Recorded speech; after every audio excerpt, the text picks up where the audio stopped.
quero te convidar à reflexão do Salmo 23. Salmo 23. É um salmo bem conhecido de todos nós, mas eu gostaria de partilhar algo, quem sabe para alguns possa ser novo e possa ajudar aí na compreensão deste texto sagrado. Diz assim o Salmo: O Senhor é o meu pastor, nada me faltará. Ele me faz repousar em pastos verdejantes, leva-me para junto de águas de descanso, refrigera minha alma, guia-me pelas veredas da justiça, por amor do seu nome.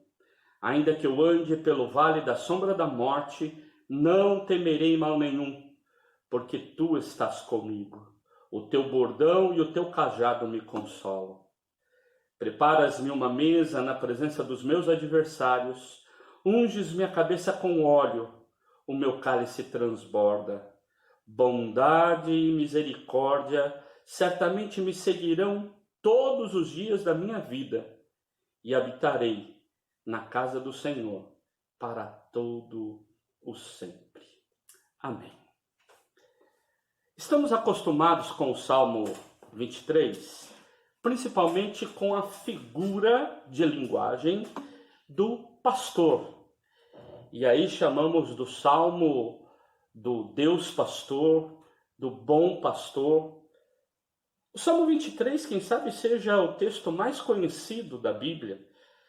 Você vai encontrar isso em vários souvenirs que você compre numa cidade, está lá, lembrança de tal lugar, um calendário ou algum tipo de lembrancinha com o Salmo 23, pessoas que penduram folhinhas, pano de prato com o Salmo. Então, imagine que o Salmo 23 nós temos ele amplamente divulgado e muitas pessoas o conhecem.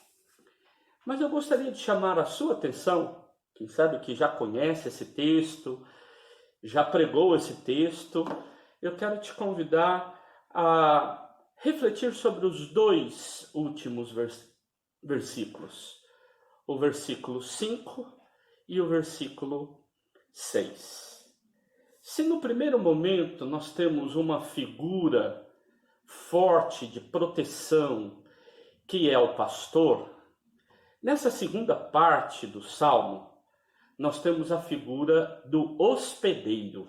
Isso é algo muito forte na cultura do Oriente Médio, algo muito presente até hoje, a questão de hospedar os estrangeiros, os caminhantes.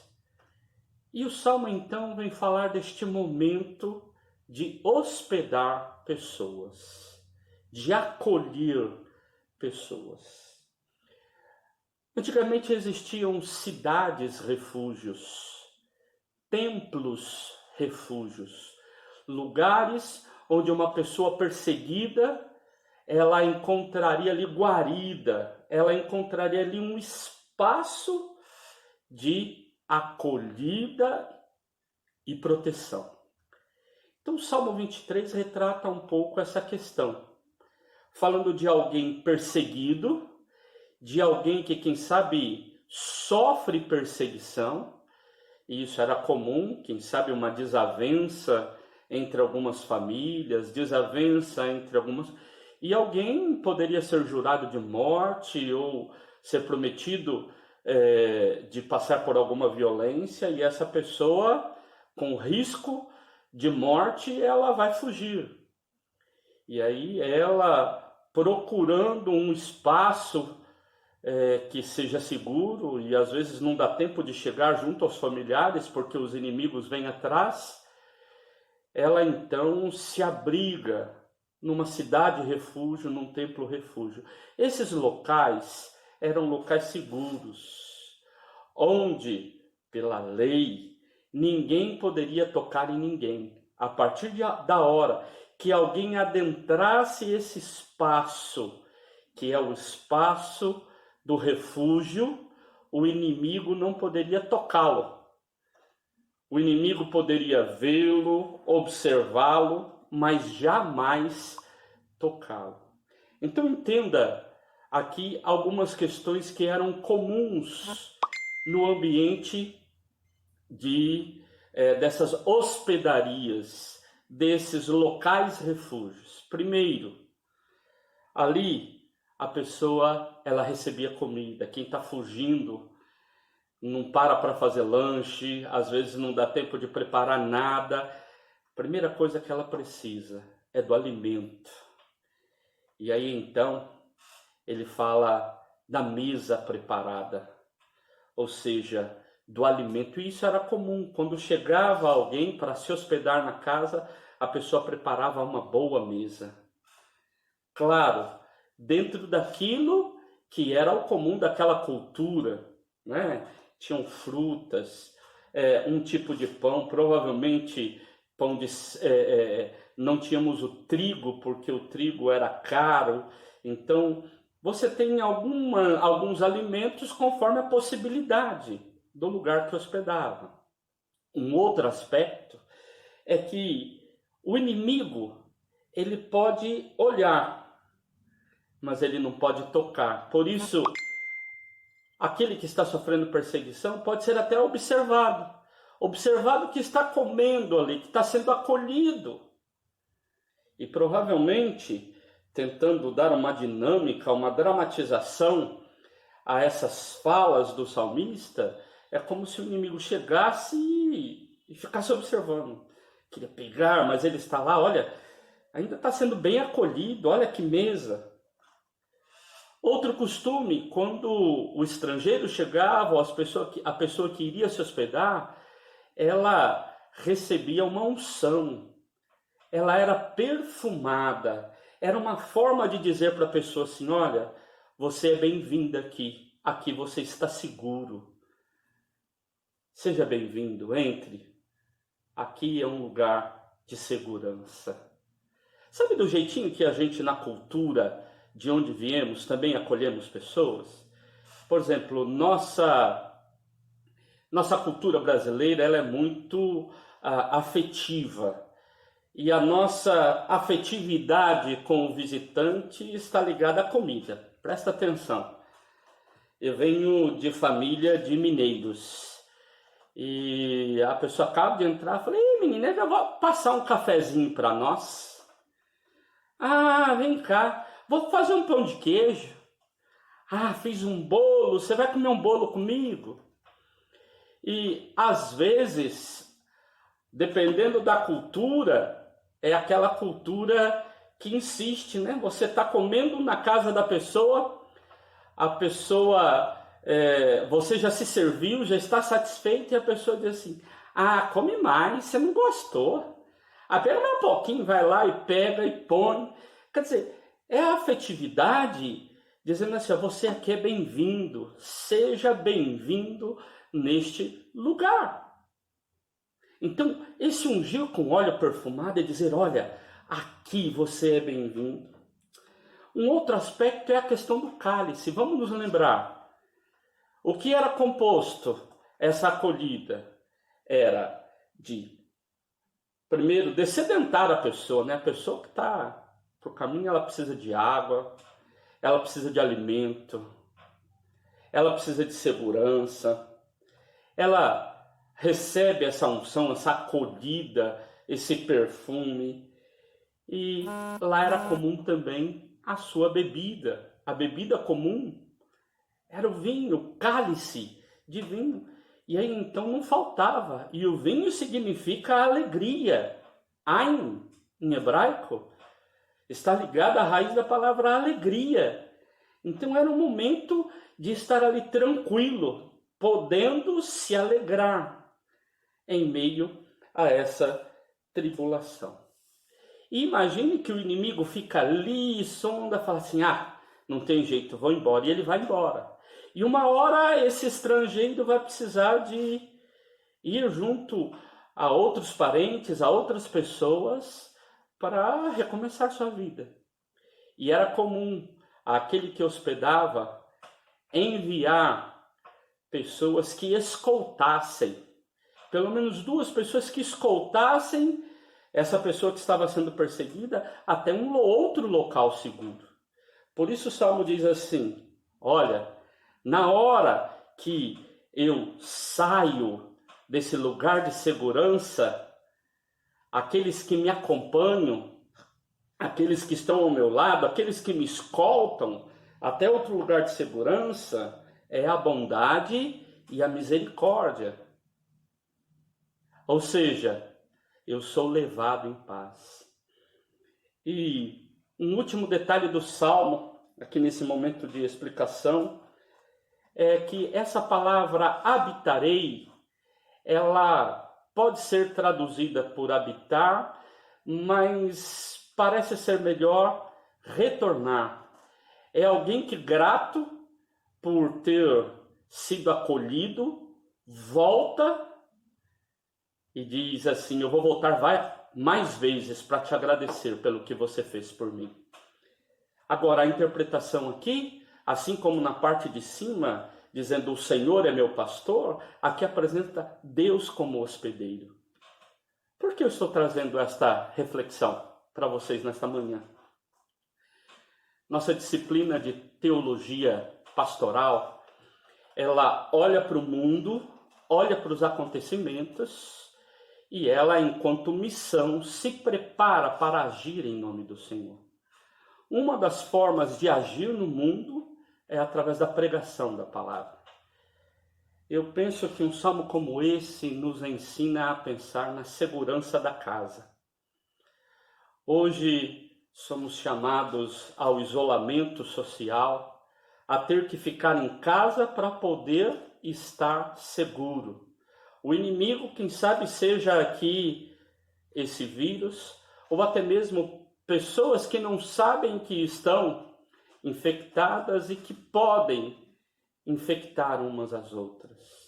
Por isso, evitar ficar transitando, isso é a chamada da área da saúde. Agora, é no meio da adversidade que a gente experimenta a graça de Deus. E experimentar a graça de Deus neste tempo difícil, que é um tempo muitas vezes de medo, de ansiedade, de pessoas que podem viver depressão.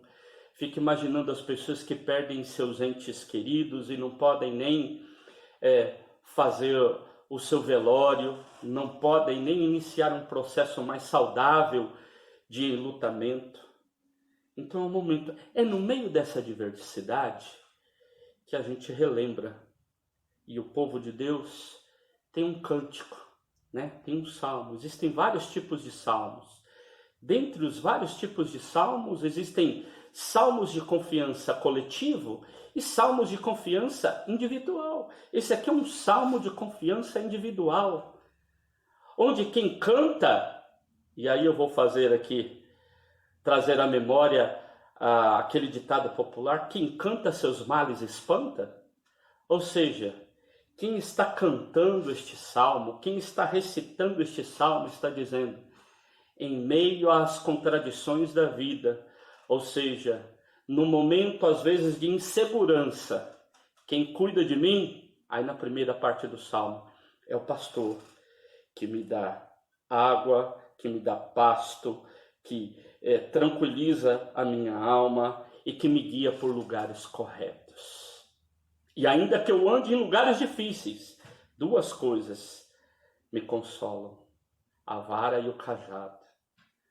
E aí a segunda parte diz: nos momentos difíceis, eu tenho um lugar de refúgio, onde Deus me acolhe, onde Deus está comigo e os inimigos me espreitam. E Ele me acolhe com amor, com carinho, com unção. Ele faz com que aquilo que traz alegria nunca acabe, sempre transbordante.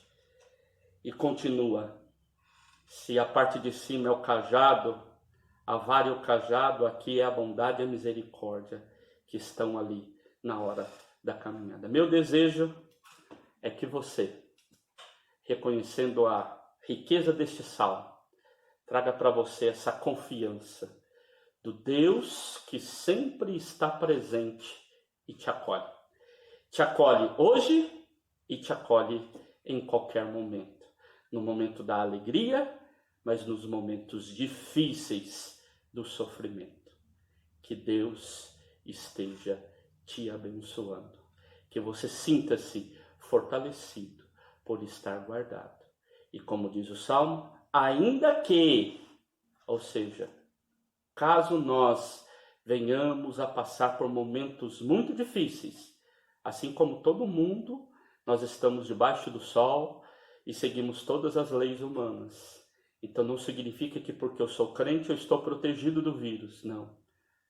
Eu posso sofrer, mas eu sei que tu estás comigo. E tu, quem me acolhe, tu és aquele que me acolhe e que me sustenta. Que Deus te abençoe, em nome de Jesus. Amém? Vamos dar continuidade, então, à nossa aula. Vamos avançando. Já somos em 27. Bom dia, Lucas e Eda, Wellington, Eva. Ó, quanta gente bonita. E gente de vários lugares do país, hein? Gente de longe, gente de perto. Tabata, bom dia. Davi, bom dia. Somos nós, juntinhos. Olha só. Débora, Regison, Newton, Patrick, Luiz. Só gente boa, hein? Povo bonito. Vamos dar continuidade à nossa aula? Eu vou compartilhar com vocês já os nossos slides. Vocês viram que eu gravei as duas aulas e postei lá no YouTube. Então vocês, quem sabe, já viram o meu canal do YouTube. Eu passei para vocês e desejo que vocês estejam aproveitando. Lá eu gravei a primeira aula, que foi presencial. Infelizmente não estava com tanta memória no meu celular naquele dia. Acabou cortando alguns pedacinhos, mas é possível ter noção e relembrar. E temos também a aula da segunda-feira passada, que eu esqueci de gravar aqui pelo Collaborate e gravei por aqui. Saulo, estou gravando sim, ó, desde o começo. E eu não gravei pelo Collaborate, então eu gravei pelo meu celular e compartilhei lá. Então nós temos aí nossos materiais. Coloquei também os PDFs dos slides, inclusive os slides de hoje já estão lá no Moodle. Então já estão à disposição de vocês. Ok? Então vamos avançando. Objetivos. Tal como o objetivo da semana passada, nós estamos num momento introdutório dessa disciplina. E que eu tenho um objetivo claro. Nessas 3 primeiras aulas, é cutucar vocês um pouquinho. Então eu vou rever um pouquinho da aula anterior e vou apresentar subsídios epistemológicos. Ou seja, desejo que vocês estejam entendendo o propósito, a ideia de que você precisa avançar nessa ideia de conhecimentos diversos. Então, recapitulando, nós vimos lá na primeira aula, ainda lá na classe presencial, o chamado foi, olha, todo ser humano, ele pensa. Agora, como seres que pensam, nós precisamos de tempo para pensar, para refletir, né? Por isso, o chamado foi: precisamos de mais ócio e menos negócio. Ou seja, ócio enquanto tempo livre para pensar e negócio em não ter tempo livre para pensar. E aí eu fiz um chamado, vocês estão num tempo de ócio. É tempo de dedicar tempo para pensar, para refletir, para estudar, para se aprofundar. Na semana passada, eu trouxe a parábola dos 6 cegos para mostrar para vocês que existem olhares dos mais diversos. Retomei algumas coisas da primeira aula, mas também trouxe algumas novidades sobre esses aspectos epistemológicos, ou seja, olhares diferentes ao mesmo objeto. Você tem um objeto e esse objeto ele é observado de vários locais, de várias posições, de vários ângulos. E aí eu citei como exemplo a própria antropologia. Então vamos estudar o homem. Ok, vamos estudar o homem. De que ponto de vista nós estamos falando? Da história? Da cultura? Da medicina? Que nós estamos falando? Ah, não, nós estamos falando de pesquisas arqueológicas. Nós vamos estudar o ser humano a partir de que óculos? Ou seja, a partir de que lente? Qual é o ângulo que eu estou olhando? E para demonstrar para vocês que não é fácil, às vezes, a gente fazer esses recortes metodológicos, tal como nós vimos lá no texto do René Descartes, do discurso do método, ou seja, reduzir o conhecimento na menor parte, a gente tem que entender as coisas a partir da sua complexidade. Por isso eu trouxe para vocês o Edgar Morin, e o Edgar Morin, então, ele é um defensor de que nós vivemos uma época de hiperespecialização. E a gente está tão focado na parte que a gente não consegue entender o todo. E em alguns momentos da história, tentou-se entender tanto o todo que se esqueceu da parte. E aí, dentre algumas possibilidades para nos ajudar a entender a complexidade, eu trouxe um dos livros do Edgar Morin, alguns destaques para vocês entenderem, né? O Cabeça Bem Feita. E nesse texto eu fiz alguns destaques para que vocês pudessem compreender. E apresentei principalmente os 7 princípios que ele chama de complementares e interdependentes, para a gente ter um pensamento que une as coisas. Não um pensamento que acaba separando apenas e tem ideia da parte. Precisamos de um pensamento que tente uma forma de conhecer que seja um pouquinho mais ampla do que apenas a parte. Ele é especialista nisso, mas não consegue fazer ponte daquilo que ele conhece muito com outras áreas do saber. E dentre esses vários princípios, eu apresentei rapidamente cada um deles.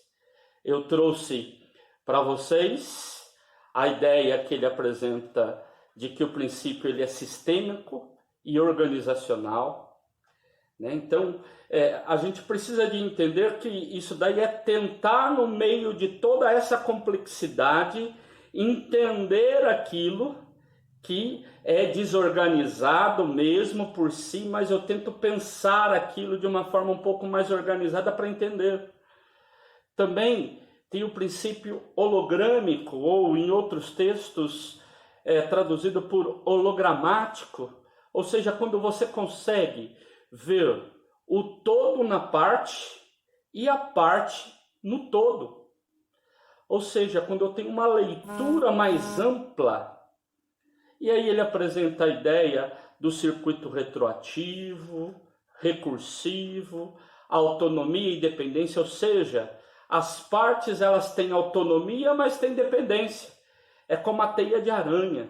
Eu disse na última aula que complexo, né?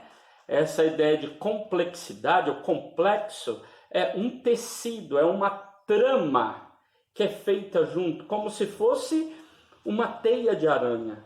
Ela é tramada. Então não tem como você falar só de um fio sem entender que ele está ligado, que ele tem ligações. Então é importante nós entendemos que o saber precisa dessa leitura, dessa visão, dessa amplitude. É dialógico, o saber precisa dialogar. E vocês verão que uma das marcas do método em teologia prática e teologia pastoral é o fato de dialogar com outras áreas do conhecimento, principalmente com as áreas de humanas. Então, como que você trabalha esse diálogo? Como que você trabalha esse conhecimento que é autônomo, joia, nós temos nossa área de estudo, mas que ao mesmo tempo depende de outro. E como que você chama para o diálogo? E ele relembra sobre o princípio da reintrodução do conhecimento em todo o conhecimento. Ou seja, a gente precisa de ter clareza de que o fato do conhecer precisa de ser revisto e revisto e revisto na caminhada. Então, entenda a grande importância de Morin para as nossas reflexões. Então, ele vai afirmar que toda forma de conhecimento ela pode ser empregada para a manipulação.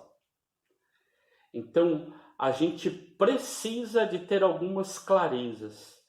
Enquanto estudantes, enquanto intelectuais, enquanto pessoas que se preocupam com o saber, aprendemos e temos uma tarefa ministerial de ensinar, nós utilizamos o conhecimento não é para manipular.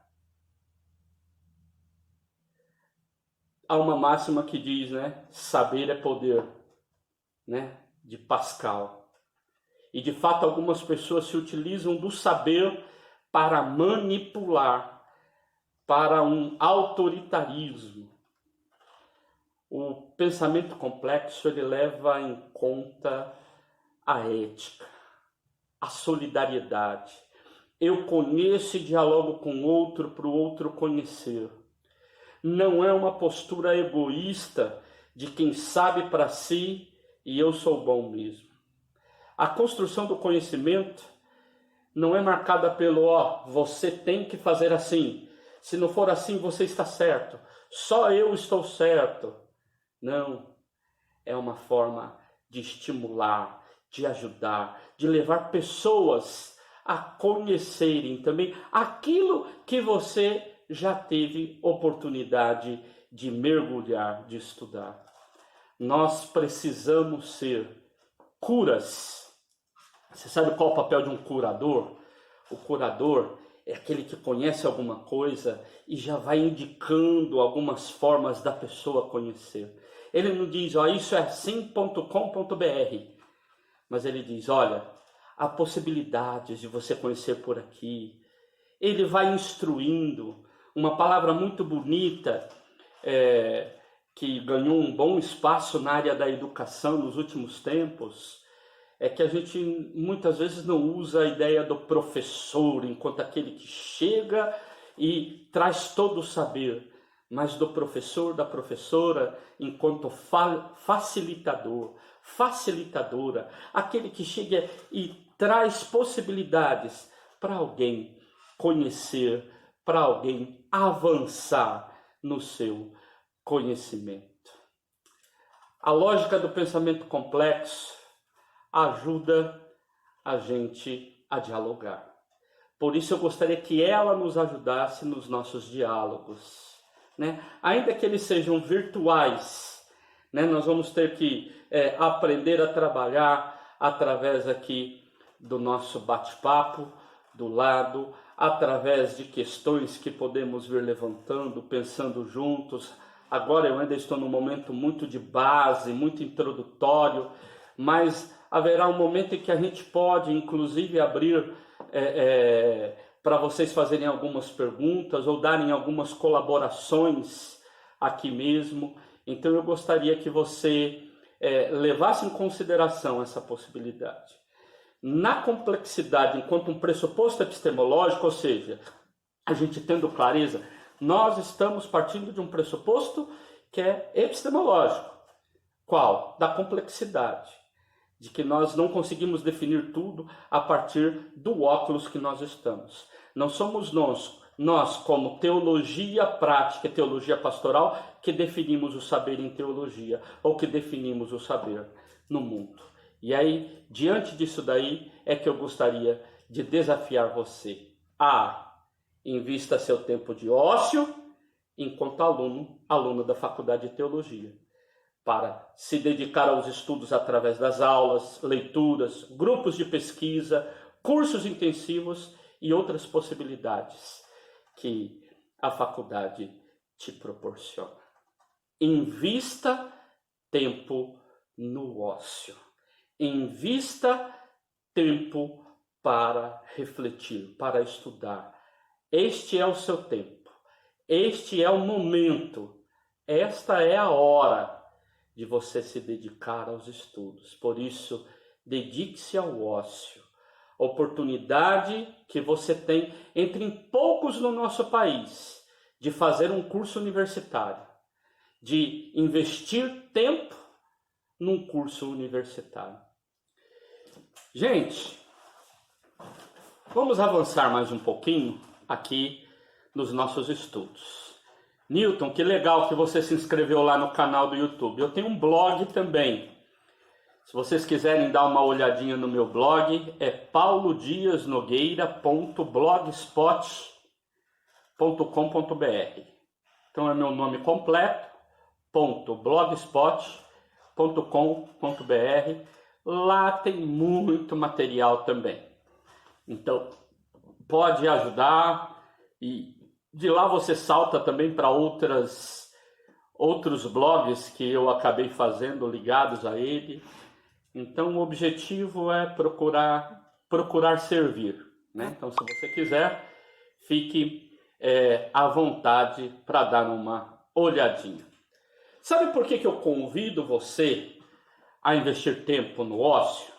Olha só o que eu escrevi nesse slide. Presta bem atenção.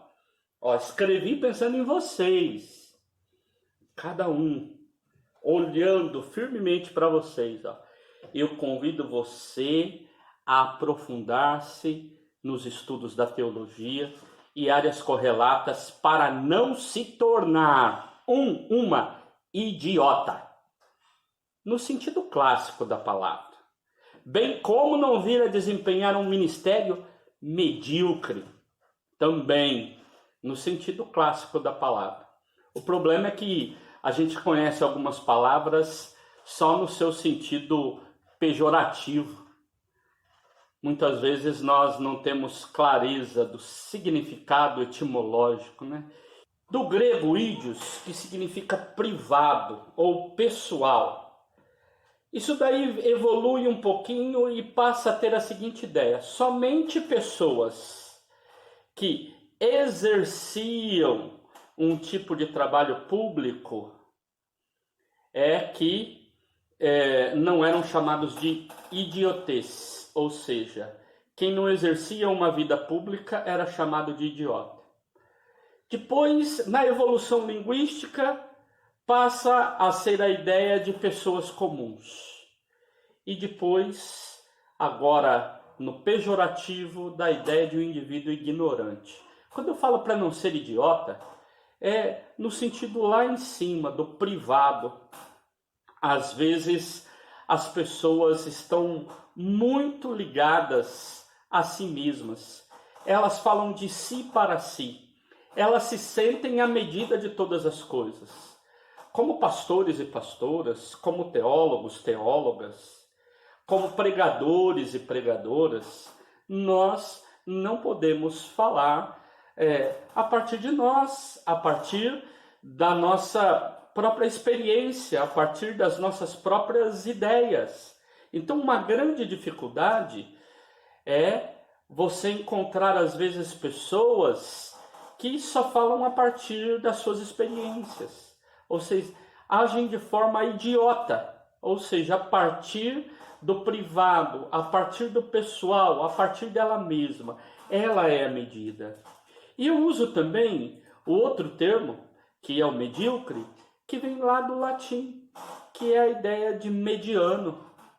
Sabe, existem muitos ministérios que são extremamente medianos, não conseguem avançar, não conseguem ir para frente, não conseguem, vamos dizer assim, superar, porque não tem tempo de reflexão, não tem tempo de estudo. Por isso, pensando nisso, pensando na classe, pensando em nós, pensando em cada um, né, que traz a sua própria individualidade enquanto pessoas que vêm de vários lugares do país, com as culturas das mais diversas, né? Nós trazemos em nós traços da nossa cultura, da nossa terra, dos nossos conterrâneos. Trazemos muito daquilo que é a cultura das nossas comunidades locais, da cidade que você mora, do bairro que você mora, da igreja. Sabe, a sua igreja local, ela te ensinou muita coisa. Os pastores e pastoras que passaram pela sua vida também te marcaram com muitas coisas. E você precisa de quê?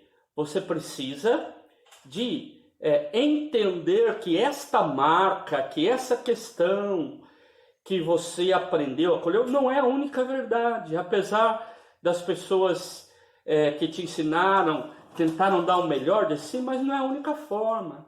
E assim também os nossos pais, a nossa família, nos ensinaram muitas coisas.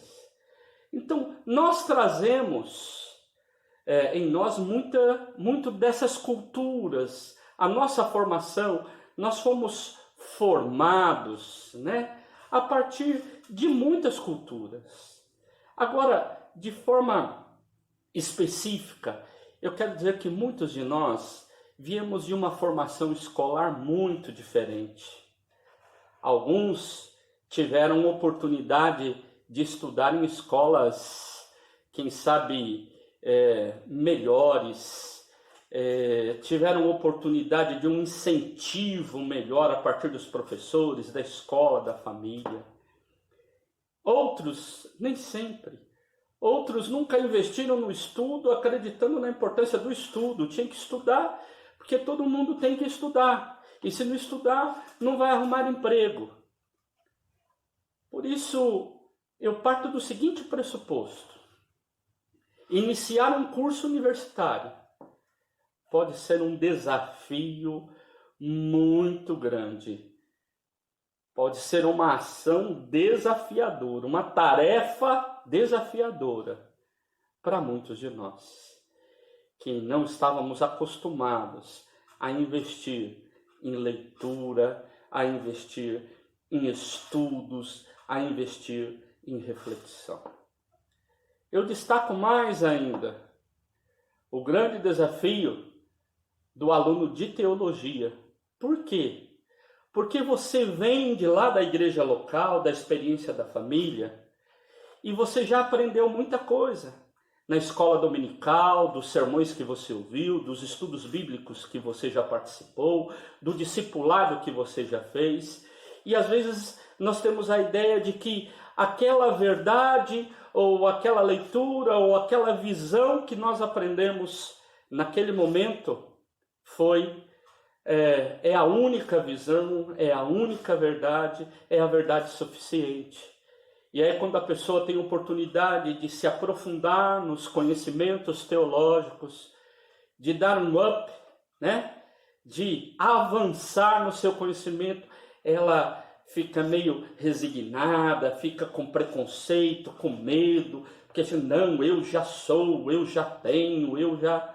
Olha, sua experiência com Deus, maravilhosa, glória a Deus por isso. Agora, cuidado, porque podemos ser idiota achando que só a nossa experiência, ou a nossa leitura, ou a nossa medida, ou a nossa ideia é a única que fala sobre a verdade de Deus. Por isso, para nós que somos da área da teologia, nós precisamos de vencer isso daí. ir ao encontro desses novos conhecimentos, construir esse novo conhecimento. Por isso eu trouxe um pouquinho do Edgar Morin, para que você entenda que é um pouco mais complexo certas palavras. A gente precisa de entender a complexidade até para a gente se preparar para partilhar a mensagem do Evangelho. Eu ouso dizer para vocês que, infelizmente, corremos o risco de, às vezes, algumas, virem fazer a faculdade de teologia somente porque querem um diploma. Porque com esse diploma na mão, aí eles podem fazer parte do ministério ordenado ou consagrado da sua igreja. Isso é um grande risco. Eu diria assim, é um investimento muito alto para você fazer uma troca dessa e você perder a oportunidade de avançar intelectualmente, de conhecer intelectualmente a sua área de especialização, a sua área de estudo, enquanto teólogo, teóloga, pastor, pastora, enquanto um líder religioso, enquanto quem se propõe a realizar a missão através dessa vocação. Por isso, vamos vencer a ideia da idiotez e da ideia principalmente de girarmos em torno de nós mesmos e corrermos o risco de termos um ministério mediano, fraco, um ministério que não cumpre na completude as possibilidades.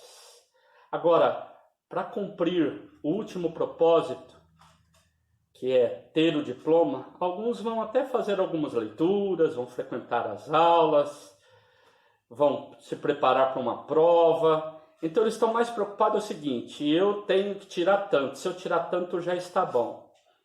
Eu posso ter tantas faltas, se eu chegar com então tá bom.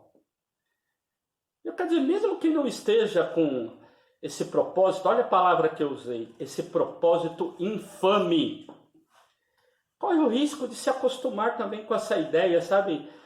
Não, só estudar o que é necessário. Não, o meu convite para você é te desafiar a investir na sua vida intelectual. Isso mesmo, investir na sua vida intelectual. Agora, há um outro perigo ainda, que tem gente que olha para o estudo procurando apenas a funcionalidade, a aplicabilidade. Né? Eu vou aprender isso para quê? Eu vou estudar isso para quê? Não quero saber disso não. Eu quero saber na prática. Então, por isso que nós que somos da teologia prática, nós que somos da área da teologia pastoral e que somos responsáveis por falar da prática, precisamos muito mais de entender esses aspectos profundos das teorias, dos conhecimentos, para fugir dessa leitura apequenada de uma educação, de um conhecimento, de um saber que seja apenas funcional. E é por isso que, diante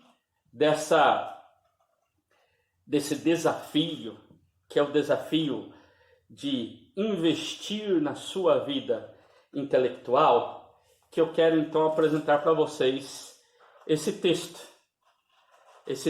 do João Batista Libânio. Eu gostaria que vocês tivessem ideia. Ele escreve para quem está começando a vida intelectual. Ele está escrevendo para alunos de teologia e filosofia. Ele está escrevendo para aqueles que estão iniciando e dando os primeiros passos. Pode ser que você já tenha uma outra formação acadêmica. Que bom! Mas muitos de nós, muitos do nosso grupo, ainda não tiveram a oportunidade de ter o seu curso acadêmico, o seu curso universitário, e este é o primeiro. E aí o Libânio, que é um pastoralista, é um teólogo pastoralista, ele nos ajuda a entender sobre a importância de se investir na vida intelectual.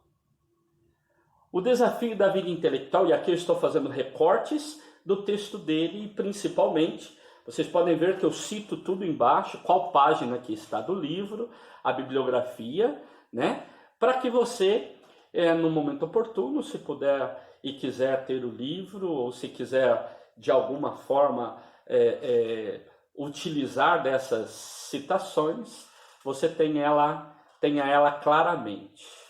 Mas olha a afirmação dele: o desafio da vida intelectual é saber mostrar que há um prazer que está no fim e não no início.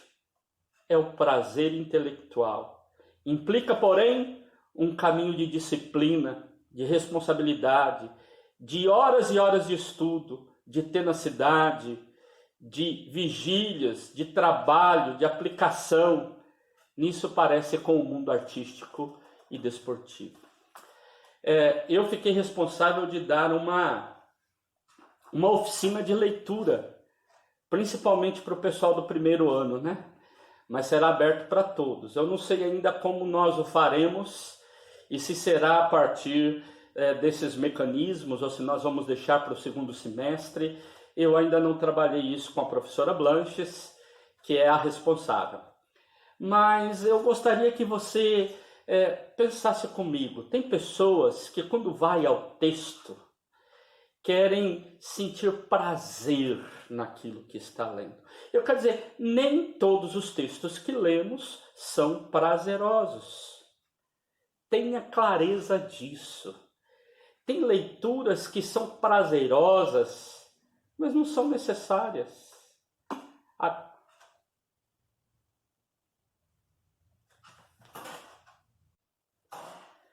Então, eu não vi com a professora Blanches esse aspecto, se vamos ter o laboratório de leitura ou não. Então, o que eu gostaria que a gente entendesse? É que há um desafio para aquela pessoa que vai investir na sua vida intelectual. Agora, não é apenas o prazer de ler ali. Esse texto é prazeroso. Tem textos que são prazerosos. Tem textos que são interessantes e que nós estamos tão interessados em saber que...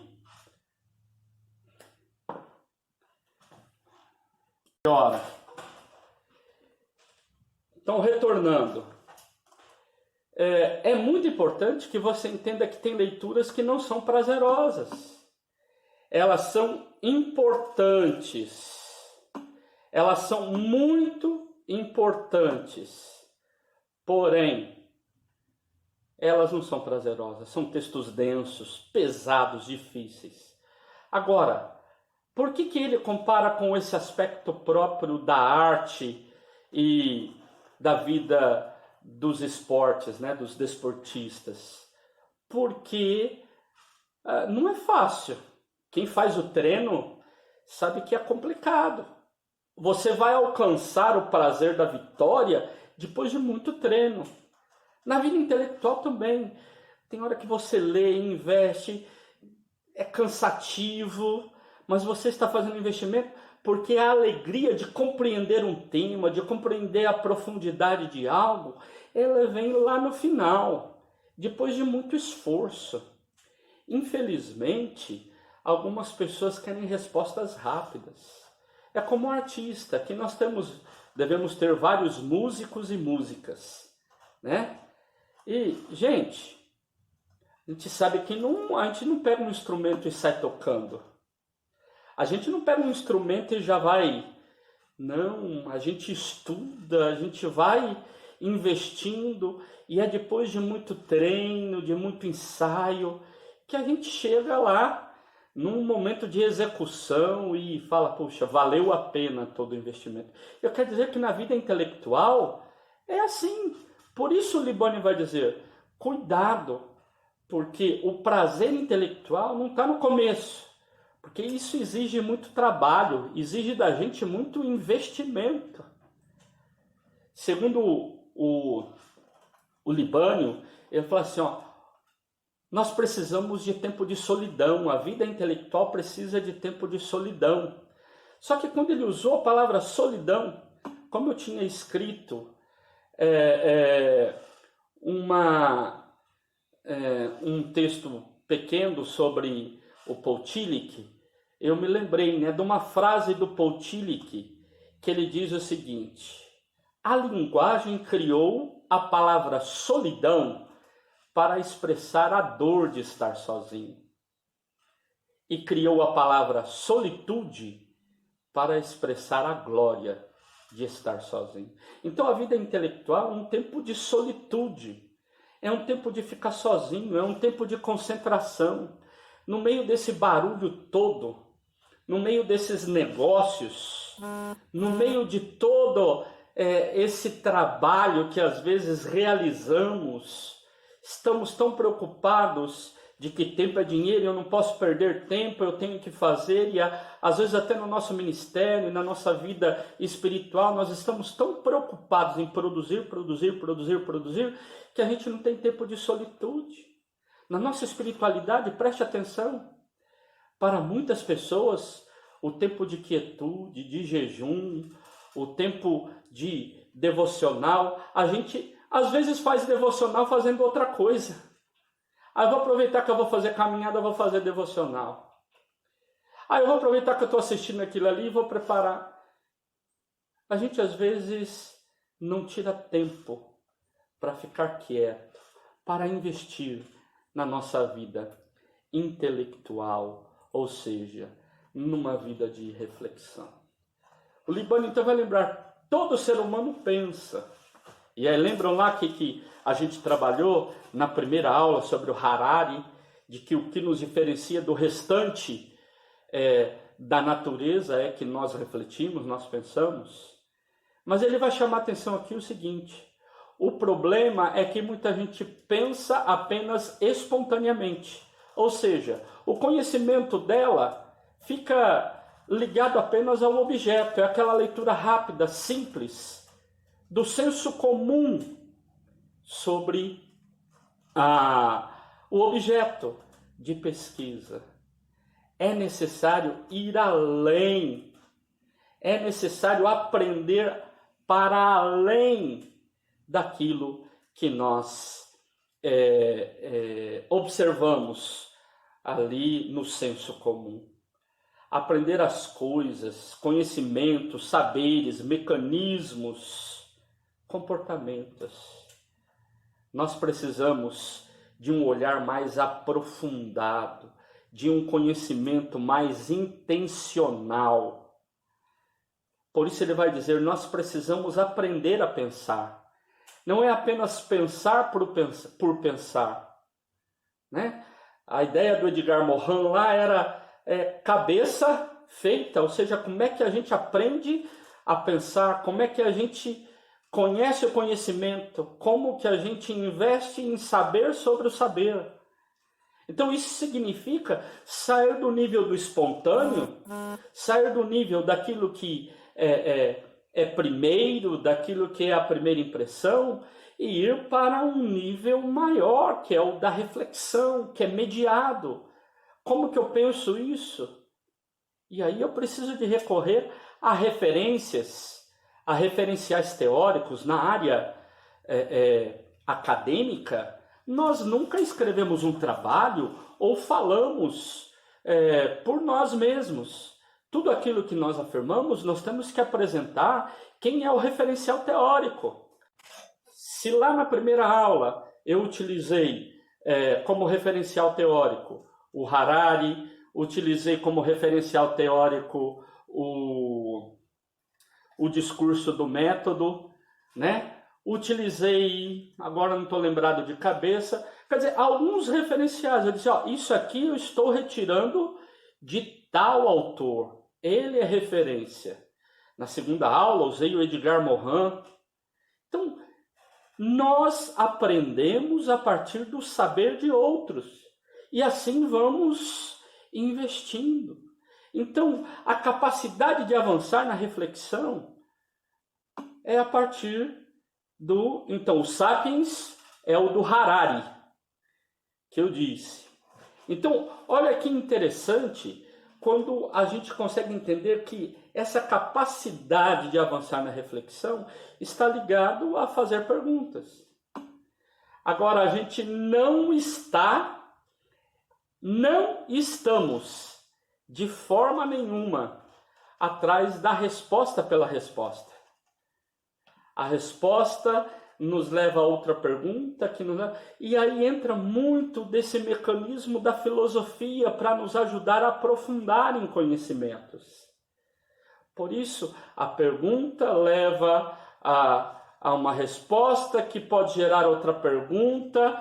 Então, o segredo está em como a gente investe nas perguntas, como que a gente levanta perguntas, porque ao levantar perguntas é que a gente aprende a aprender. Muito mais do que simplesmente a gente fazer a leitura de algo, como que eu faço essa leitura e vou trazendo conhecimentos e perguntas para aquilo que eu acabei de ler, para tentar entender com mais profundidade isso que já está escrito no texto. A arte de pensar faz parte de um conjunto de atitudes a ser pedagogicamente cultivadas. Ou seja, gente, nós temos que cultivar isto. Temos que investir. Temos que lutar. Querem uma dica? Vocês querem descobrir como que a gente faz para ler? Pega um livro, abre, senta e lê.com.br. É isso. Se você for esperar aquela sensação maravilhosa, aquela inspiração maravilhosa, tem texto que você nunca vai ter inspiração para ler. Tem texto que você nunca vai sentir aquele prazer louco. Estou louco de vontade de ler esse texto. O desafio eu tenho que ler esse texto porque ele é importante, ele é um referencial, ele me ajuda a pensar, ele me ajuda a investir, ele me ajuda a avançar neste processo de conhecimento. Por isso, tem uma diferença enorme em apenas frequentar a aula, se preparar para os exames, e daquele que estuda porque quer adquirir cultura. A gente tem muitas leituras que é possível da gente fazer. Muitas ligadas à nossa área, mas é muito bom quando a gente consegue investir tempo para ler outras áreas. Como é bom, há um termo novo, né? De algum tempo para cá tem se usado, né? Network, né? Quando você senta com pessoas de outras áreas para tomar um café e trocar umas ideias. E nesse diálogo você acaba descobrindo algumas questões, algumas novidades, você consegue fazer links, você consegue fazer ligações entre estas áreas. O início da vida intelectual é aprender a pensar. É aprender a aprender. Ah, mas eu aprendi a aprender, então já aprendi. Não, a gente continua aprendendo até o final da vida. Até o momento da morte, nós estamos aprendendo. Eu gosto muito de uma frase que o Cortella diz. E eu não sei se eu falei em algumas das aulas, mas eu gosto de uma frase dele que ele diz assim: nós não nascemos prontos e vamos nos desgastando. Nós nascemos não prontos e vamos nos formando. Nesse momento agora, nós somos a versão mais atualizada do nosso ser. Então pense bem. Você vai estudando, conhecendo, aprendendo. E aí, eu vou partilhar algo com você da minha experiência pessoal. Quando eu fiz teologia e depois fui fazer a outra faculdade, que foi a de filosofia, e depois passei para a história, gente, eu tinha aprendido a aprender, aprendido a estudar aqui na faculdade de teologia. Eu diria, muito mais do que pegar conteúdos, sabe? É você aprender o mecanismo de estudar, o mecanismo de avançar, o mecanismo de saber estudar. Se você dedicar tempo para isso, depois que você sair da faculdade de teologia, pode ser que você se esqueça de alguns conteúdos. E isso é comum. Passado algum tempo, a gente esquece o conteúdo. Algumas coisas ficam bem guardadas, outras passam e somem. E o que eu tenho que levar daqui é saber estudar, né? Pensar o pensamento, saber como eu conheço, como eu busco, como eu aprendo. Se você souber esses mecanismos e você der importância para esses estudos, em qualquer lugar que você estiver, você sempre estará preocupado em conhecer mais, seja sobre o tema X, Y ou Z. Aquilo que seja importante para a sua vida. Nós podemos ter muita boa vontade. Aliás, tem um ditado que diz assim: de boa vontade, aquele lugar está cheio. Acho que você sabe. Então, não basta boa vontade. Tem muita gente com boa vontade, mas que não leva a sério o conhecer as coisas, o aprender as coisas, para poder ensinar. E acabam sendo a medida de todas as coisas, né? Eu sou a medida da verdadeira experiência com Deus. Por isso, meu irmão e minha irmã, eu quero te dizer que o Senhor me revelou. Eu quero te dizer que na minha experiência, porque quando eu era criança, porque os meus pais... Não, como que eu construo um saber um pouco mais complexo? Entender que a minha experiência tem validade sim, mas ela não é a única. E como que eu coloco isso em interligado? Como que eu construo isso a outros referenciais, sejam de experiências de outras pessoas, sejam de bons textos, de boas leituras, de pessoas estudiosas. Então eu preciso de aprender a aprender a estudar. E nós, enquanto alunos e alunas deste módulo, temos a responsabilidade de aprender sobre os fundamentos da teologia. Por isso, vocês estão dedicando tempo para estudar a fundamentação na área de Bíblia. Quais são os métodos, definições ligados à ideia de estudar e conhecer a Bíblia? Da mesma forma, os fundamentos de como se estuda a teologia sistemática e histórica.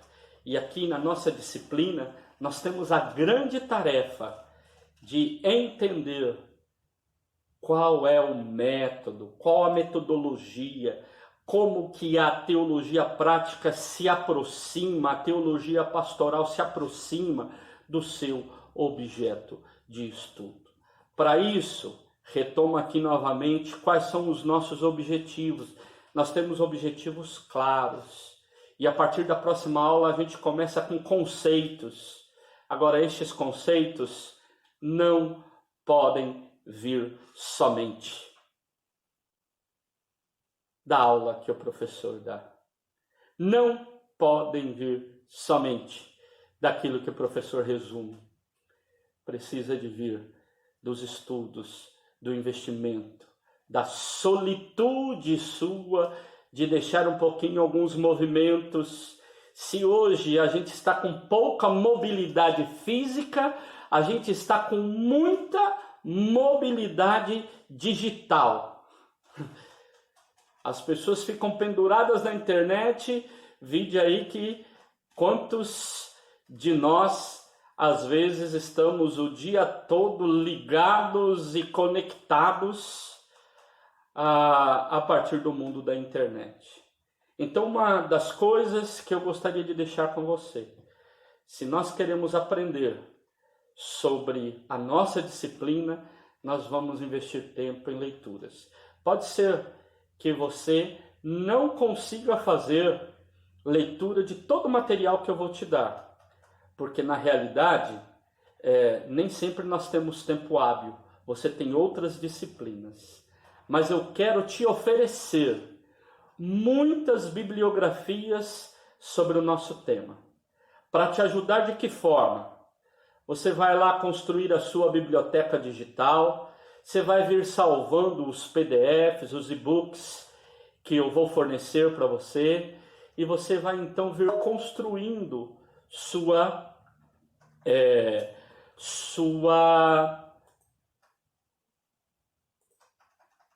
você vai construir a sua biblioteca. Assim como vocês viram aqui, eu tenho uma biblioteca física, eu tenho também uma biblioteca virtual. Então vamos pensar o seguinte: existem conhecimentos que estão em livros, vamos dizer assim, que estão em átomos, em matéria, e existem livros que estão em bits, são digitais, e você pode ter em mãos. Então, para a gente construir essa ideia do fazer teológico, como que nós fazemos teologia pastoral? Como que a gente constrói esse saber da teologia pastoral? A gente vai precisar de entender bem conceitos. Então a gente vai estudar sobre conceitos de praxis, de teologia pastoral, de teologia prática. Então a gente precisa de entender. A gente precisa de entender muito do diálogo entre a teologia pastoral, né? E a importância dessa teologia pastoral com o cotidiano. Ou seja, como que nós construímos esse saber teológico chamado teologia pastoral? É uma reflexão sobre os valores do Evangelho e o cotidiano. Agora nós temos algumas metodologias que nos ajudam nessa construção. E aí nós vamos trabalhar um pouquinho a partir de autores. Nós também precisamos de entender como os fundamentos da pastoral podem confrontar nossas práticas cristãs. Ou seja, nós olhamos para as nossas práticas e vamos nos avaliar à luz do Evangelho. Espera aí, isso aqui está dando resultado, mas não é um resultado que o Evangelho nos ensina. Eu diria, nós vivemos muito de uma filosofia chamada pragmatismo, onde pessoas querem respostas rápidas e a resposta está ligada ao resultado. Ou seja, muitas vezes na igreja, com o intuito de ter respostas rápidas, que parece ser, vamos dizer assim, a realização de que estamos conseguindo fazer e alcançar o nosso objetivo, as pessoas estão tão focadas no resultado que não levam em consideração a forma como se faz. Então a gente precisa de se preocupar com ações da igreja, firmada muitas vezes numa postura pragmática, onde o resultado é o mais importante do que a forma de se fazer. E aí em alguns lugares vale tudo, desde que a gente encha a igreja. Vale tudo, desde que a gente convença a pessoa a seguir nossa denominação, a seguir nossa comunidade local, né? Então, muitas pessoas não estão nem preocupadas se essa pessoa vai se converter a Jesus, desde que frequente nossa denominação, porque a nossa denominação é uma igreja X importante. Então a gente precisa de confrontar nossas ações. E a teologia prática, ela tem como grande responsabilidade, ou como uma das suas áreas, ela precisa de confrontar. Ela vem e pega de frente, né? Ela vai de encontro, não vai ao encontro. Ela vai de encontro com certas práticas equivocadas da igreja. E aí a gente precisa de refletir. E a nossa disciplina também quer trabalhar muito um panorama sobre a teologia pastoral, as suas especificidades e a correlação com o saber teológico. Ou seja, como que na área da teologia pastoral nós trabalhamos a educação, nós trabalhamos a liturgia, nós trabalhamos o aconselhamento pastoral, nós trabalhamos a pregação, como que nós trabalhamos a comunicação. Então, como que nós construímos o saber teológico nessas áreas de ação da igreja. Então, esses são desafios. Eu gostaria de fazer uma breve revisão bibliográfica. O que eu quero mostrar para vocês? Material não falta para estudarmos teologia pastoral. Eu vou apresentar os materiais que eu tenho. Agora, além dos que eu tenho, existem muitos nas bibliotecas, existem muitos nas bibliotecas físicas, né? E muitos nas bibliotecas virtuais. Então, eu separei aqui, e o que eu vou enviar para vocês, muitos textos que são artigos que vocês verão. São artigos da nossa área da teologia, né? O que eu faço? Além de tê-los digitalmente, eu imprimo para eu poder estudar, para eu poder riscar, anotar. Então, eu tenho aqui vários artigos que trabalham temas dos mais diversos. Por exemplo, esses que eu coloquei aqui vai ser para um segundo momento das nossas aulas. Quando a gente fala sobre a postura da teologia pastoral e da teologia prática, enquanto uma postura além do eclesiástico. Quer dizer, como que a nossa ação no mundo fala sobre teologia cidadã, falar de uma teologia política, como que a gente pensa nisso? Qual que é a relação entre a psicologia e a teologia prática, né? Falar sobre os caminhos da pastoral, sobre teologia pública. Então, são alguns temas interessantes. Para esse primeiro momento, eu separei aqui alguns materiais. Um professor que foi meu professor na pós-graduação, e ele foi professor da graduação muitos anos. Só que quando ele chegou aqui na faculdade de teologia, eu já estava me formando. Eu me formei em 94. E o professor James chegou aqui, acho que em 92. Então eu não tive a oportunidade de ter aula com ele, mas ele foi meu professor depois na pós-graduação. E ele tem muitos textos porque ele era o professor dessa área. Então ele, o professor James Ferris, ele trabalha a teologia prática sobre a identidade passada e atual, a teologia prática, o que é isso, John Wesley e a teologia prática, né? Depois nós temos a Bonnie, que trabalha a questão própria de alguns mal entendidos sobre teologia prática, a gente pode ver. Então, textos não faltam, gente. Material a gente tem. Ah, mas tem só isso? Ixi, de jeito nenhum. Eu tenho muitos outros materiais que eu quero dizer para você. Esses aqui são materiais antigos, ó. Quantos materiais. Eu gosto muito de guardar os materiais que eu estudo. No entanto, quando eu fiz a faculdade de teologia, não existia computador. Então os professores passavam para a gente, ó, os xerox. A gente ia lá na copiadora, tinha uma pasta do professor e a gente pegava o texto que ia ler. E aí eu tenho uma pasta de todos. Eu tenho 9 encadernações dessa de toda a minha formação. em teologia. Vamos por esse aqui, ó, é do professor Ronaldo Sattler. Ele deu Ministério Pastoral, ele deu também uma outra disciplina chamada Pastoral da Solidariedade. Eu tenho aqui Pastoral da Comunicação. Então, da área de pastoral, eu encadernei tudo junto. Então, hoje, você pode ter o seu material digital, você pode ter o seu material aí. Agora, nós temos alguns referenciais que nós precisamos de levar em conta. Por exemplo, eu vou utilizar esse referencial para a gente falar de praxis. A gente precisa de definir bem o que nós entendemos por praxis. Esse aqui é um referencial teórico que eu vou utilizar, porque ele fala da história da praxis e ele vai definir praxis também. Agora, só a partir dele? Não. Eu vou fazer uso também de um pastoralista. E esse aqui sim é o referencial teórico que nós vamos utilizar em muitos momentos.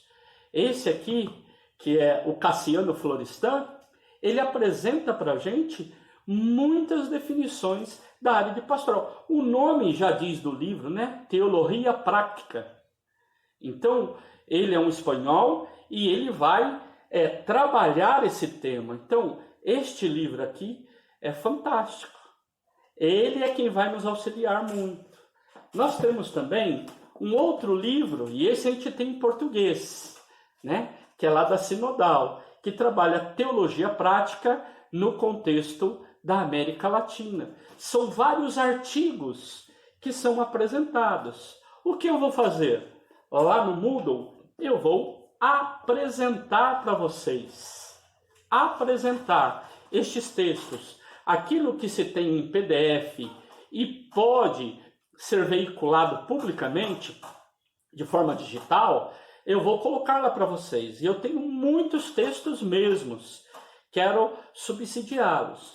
Mas a gente precisa de aprender a trabalhar com outras formas também. Por exemplo, essa aqui é a revista Caminhando. Essa aqui é uma revista produzida pela Faculdade de Teologia. E ela traz seus temas e traz também vários artigos. E aqui nós temos artigos, por exemplo, o artigo do professor James Ferris. O que eu gostaria? Que você, quando tivesse a oportunidade de investir em livros, e na Semana Wesleyana, na Semana Teológica, nós temos uma livraria dentro da nossa Faculdade de Teologia, você viesse investindo, mas você levasse em conta estes materiais, por exemplo, um material como este, que é produzido como artigo científico e que faz parte das nossas revistas teológicas.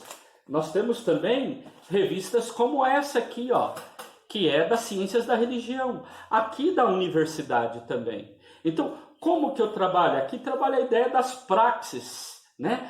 Praxis religiosas e religião. E aqui eu tenho um artigo que é do professor Gioval. O professor Gioval foi o meu orientador no mestrado. E ele trabalha sobre o método em teologia prática. Então daqui eu vou tirar. Mas eu tenho este livro aqui, porque eu investi. São revistas da área da Ciências da Religião. Se você não sabe, quem é o editor da Caminhando atual é o professor João Batista, que deu aula. E ele é alguém muito rigoroso e a nossa revista tem ganhado cada vez mais espaço e reconhecimento no mundo acadêmico. Esse aqui também foi meu professor Ronaldo Sattler. Esse aqui é um texto fundamental para que você faça a leitura. Esse aqui é um texto que eu gostaria que você comprasse. Eu vou incentivá-lo, agora não é o momento, mas eu gostaria que você comprasse ele, que você tivesse em mãos. Porém, há a possibilidade também de você conseguir parte dele através da internet. E aqui, principalmente, a gente entender, eu destaco do livro dele o aspecto principalmente da ação pastoral e a teologia da ação. Como que a gente trabalha esse aspecto do agir pastoralmente? Como que nós analisamos? Porque pastoral, vocês verão, pastoral não é apenas a ação do ordenado ou da ordenada, ou seja, daquele que é chamado pastor e pastora. Vocês verão que pastoral tem um sentido mais amplo, mas muito mais amplo do que a ação de um indivíduo, do que a ação de uma pastora, de um pastor. Tem a ver com a ação da igreja que cuida do mundo. Isso aqui é um texto com vários artigos da área de teologia prática. Aqui nós temos um diálogo sobre teologia prática, sobre teologia pastoral, ou seja, como fazer uma teologia pastoral consequente. Material não falta, eu trago alguns para vocês terem ideia. Nós temos materiais. Pego aqui mais um outro tanto. Esse aqui, professor Clóvis Pinto de Castro, foi meu professor também da área de pastoral. E ele fala sobre a pastoral cidadã, como que a gente pensa numa fé cidadã. Nós temos aqui aspectos da pastoral e da mística. Isso aqui é fruto de uma semana wesleyana. Na semana wesleyana foi debatido, não me lembro de que ano que é, de 2005, debatido este tema, que foi o tema da vocação pastoral. Nós temos textos que falam sobre a forma de se trabalhar a pastoral na América Latina. Temos aqui o Justo Gonzalez trabalhando o aspecto ministério, ele é uma profissão ou ele é uma vocação. Então, materiais não faltam. Materiais nós temos em abundância. Eu não quero assustar você, eu quero te animar. O que eu quero fazer é dizer assim: invista tempo no ócio, invista tempo na sua vida intelectual, porque você tendo uma boa formação intelectual, você depois pode ter uma ação mais efetiva. Você pode agir ministerialmente a partir de uma reflexão bem elaborada. Lembrem-se da fala do próprio Jesus. A boca fala do que está cheio o coração. A boca fala do que está cheio o coração. Você precisa, então, de ver o que é que você vai alimentar. Porque a gente só pode sacar de dentro da gente aquilo que a gente colocou. O que é que você tem trazido para dentro de você? O que é que você tem trazido enquanto valores em todas as áreas da vida? E dentre eles, dentro dessa área intelectual, dentro dessa área da formação, do saber mais específico, desse saber complexo, mas que entende que há especificidades.